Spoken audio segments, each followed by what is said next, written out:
Peppers TV நேயர்களுக்கு happy morning. ரொம்ப வருடங்களுக்கு முன்னாடி ரொம்ப ரொம்ப ரொம்ப ரொம்ப ரொம்ப வருடங்களுக்கு முன்னாடி சீனால ஒரு நம்பிக்கை ஒன்று இருந்தது. ஷி ஹுவான் அப்படிங்கிற பேர் கொண்டவங்க வந்து ரொம்ப சுபிக்ஷமா வாழ்வாங்க, பணக்காரங்களா இருப்பாங்க, வெற்றியாளர்களா இருப்பாங்கன்னு ஒரு நம்பிக்கை இருந்தது. அந்த காலகட்டத்தில் பார்த்தீங்கன்னா ரோடோரத்தில் ஒரு குழந்தை ஒன்று இருக்கு, ஒரு சிசு ஒன்று ஒருத்தங்க கண்டெடுக்கிறாங்க. அந்த ஊர் தலைவர்கிட்ட எடுத்துட்டு போய் இந்த குழந்தை வந்து இந்த மாதிரி ஓரத்துல இருந்தது, ஒரு ரோடு ஓரத்துல, இந்த குழந்தைக்கு என்ன பேர் வைக்கலாம் அப்படின்னு சொல்லி கேக்குறாங்க. இப்போ தலைவர் சொல்றாரு, ஷிஹுவான்னு பேர் வை, அவன் பெரிய ஆளா வரட்டும் அப்படின்னு சொல்றாங்க. ஆனா பேர் வச்சதுக்கு நேர் மாறா அவன் வந்து ஏழையா தான் இருக்கான். ஒருவேளை சோத்துக்கு கூட அவன் கஷ்டப்படுற மாதிரி இருக்கான். அக்கம் பக்கத்துல இருக்கிறவங்க எல்லாம் சேர்ந்து அவனுக்கு ஹெல்ப் பண்ணினாதான் அவனால சாப்பிட முடியுங்கிற ஒரு நிலைமையில இருக்கான்.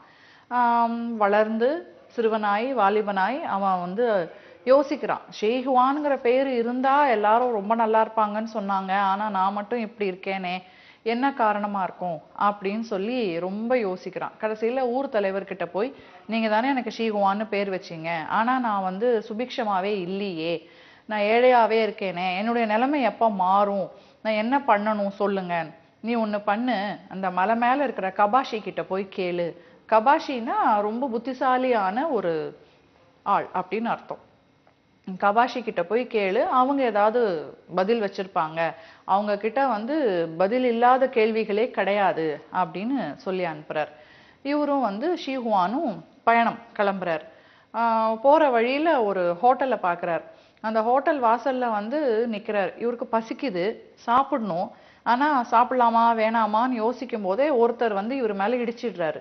ஐயோ சாரி மன்னிச்சிருங்க, நான் பார்க்கல, எனக்கு கண்ணு தெரியாது, அதனால நான் இடிச்சிட்டேன். ஐயோ இல்ல பரவாயில்ல பரவாயில்ல, அம்மா ஏன் இங்க நிக்கிறீங்க, இது நல்ல ஹோட்டல், நீங்க போய் சாப்பிடுங்க உள்ள அப்படின்னு இடிச்சவர் சொல்றாரு.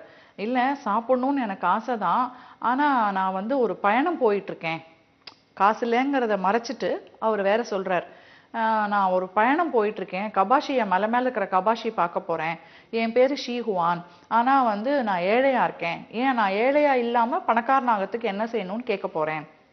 அப்படியா, கபாஷியை கேட்க போறீங்களா, நீங்களும் எனக்கு ஒரு உதவி செய்யுங்களேன், கபாஷி கிட்ட போய் எனக்காக ஒரு கேள்வி கேளுங்க, நான் பிறவி குருடன், என்னுடைய குருட்டுத்தன்மை மாறி என்னுடைய வாழ்க்கையில என்னை பார்த்துக்கிறதுக்கு யாருமே கிடையாது, என்னையும் இந்த ஹோட்டலையும் கவனிச்சுக்க ஒரு நல்ல ஆள் எப்போ கிடைப்பான், என்னுடைய கண் பார்வை வந்து எப்போ சரியாகும் அப்படின்னு சொல்லி கேளுங்க அப்படின்னு சொல்றார். ஒரு கேள்வி தானே கேட்க முடியும். ஆமா, கபாஷி வந்து முதல் 3 கேள்விகளுக்கு தான் பதில் சொல்லுவாங்கல்ல, சரி அப்போ ஒண்ணு பண்ணுங்க, என்னுடைய கண் பார்வை எப்போ சரியாகும்னு சொல்லி கேளுங்க அப்படிங்கிறார். கண்டிப்பா கேட்டு சொல்றேங்கன்னு இவர் பயணத்தை தொடர்றார். அப்போ ஒரு டிராகன் இவர் குறுக்க வருது. டிராகன்ங்கிறது சைனால ஒரு மிகப்பெரிய மிருகம், அவங்களுடைய தேசிய மிருகம் அது. அந்த டிராகன் வருது. எங்க போறீங்க நீங்க அப்படின்னு, நான் ஷீஹுவான், நான் இந்த மாதிரி போறேன்னு அவர் விவரத்தை சொல்றார். அப்படியா, முன்ன மாதிரி ஒரு ஆளை தான் நான் வந்து 2000 வருஷமா தேடிட்டு இருக்கேங்குது டிராகன்.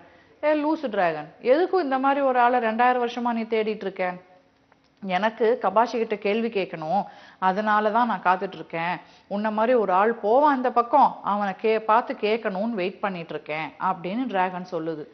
நீயே போய் கேள்வி கேட்க வேண்டியதானே, எதுக்கு நீ 2000 வருஷம் காத்துக்கிட்டு இருந்தியா அப்படின்னு இவர் கேட்கிறார். அவங்களுக்கு கபாஷிக்கு டிராகன்னா பயம், அதனாலதான் நான் வெயிட் பண்ணிட்டு இருக்கேன்.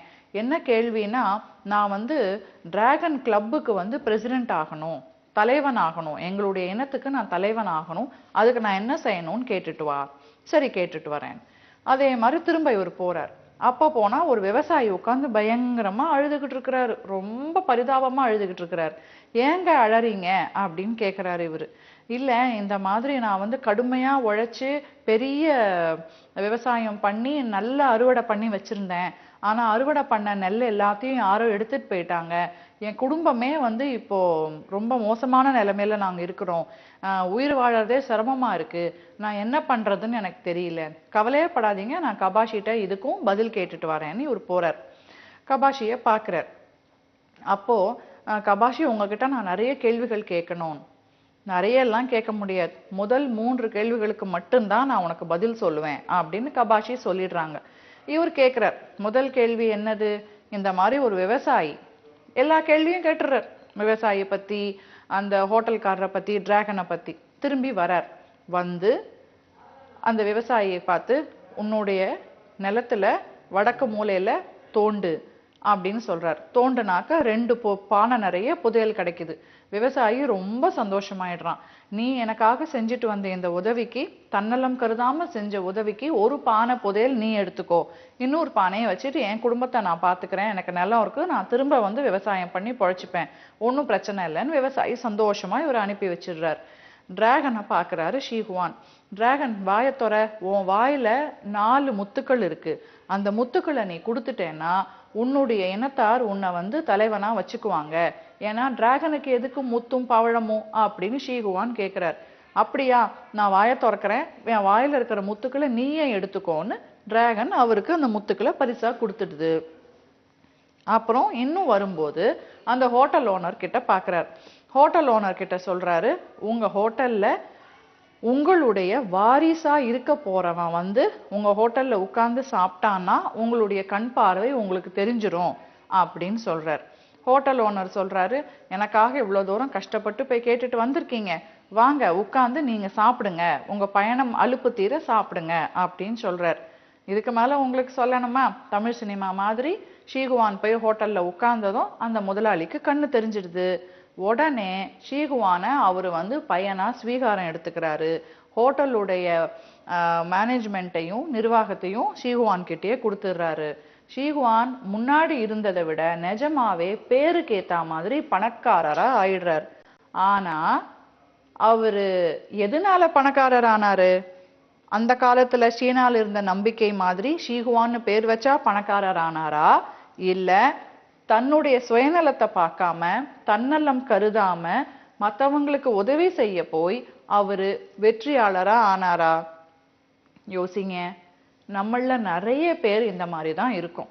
நம்மளுடைய தன்னம்பிக்கையையும் நம்மளுடைய திறமையையும் கடவுள் நமக்கு கொடுத்திருக்கிற பல சொத்துக்களையும், சொத்துக்கள்னா என்ன நினைக்கிறீங்க? வீடு, காசு, பணம், பங்களா, அதையா நான் சொன்னேன்? அது கடவுளா கொடுத்தாரு? இல்லையே. நாமள எத்தனை பேர் எந்த குறைபாடும் இல்லாம, உடல் குறைபாடு, மன குறைபாடு இல்லாம பிறந்திருக்கிறோம். இந்த 2 கைகள், 2 கண்கள், 2 கால்கள், சரியா வேலை செய்யற இந்த மூளை, இது எல்லாமே கடவுள் கொடுத்த சொத்து தான் இல்லையா? இப்படி பெரிய சொத்தோட பிறந்த ஒவ்வொருத்தருமே அவங்க பிறந்த தேதி, நாள், கிழமைன்னு கட்டம் போட்ட கட்டங்களை நம்புறதை விட, அது வேண்டவே வேண்டான்னு நான் சொல்ல வரல, ஆனா முழுசா 200க்கு 300%, 100% எல்லாம் இல்லைங்க, இப்போ 200க்கு 300% கட்டங்களை நம்பியே வாழாம உங்களையும் நம்பி வாழுங்க, உங்க திறமைய நம்பி வாழுங்க, உங்களை சுத்தி இருக்கிற நல்லவங்க, அதை விட முக்கியம் கடவுள் அருள் பெற்று வாழுங்க. எல்லாத்தையும் நீங்க வந்து தெளிவா செஞ்சீங்கன்னா கண்டிப்பா நீங்க நினைக்கிற இடத்துக்கு, வெற்றி எல்லைக்கு கண்டிப்பா நீங்க போவீங்க. இன்னைக்கு இந்த ஒரு வித்தியாசமான கதையோட உங்களை சந்திச்சிருக்கேன் நேயர்களே. நாளைக்கு வேறு ஒரு புதிய கதையோடு உங்களை சந்திக்கிறேன். நன்றி, வணக்கம்.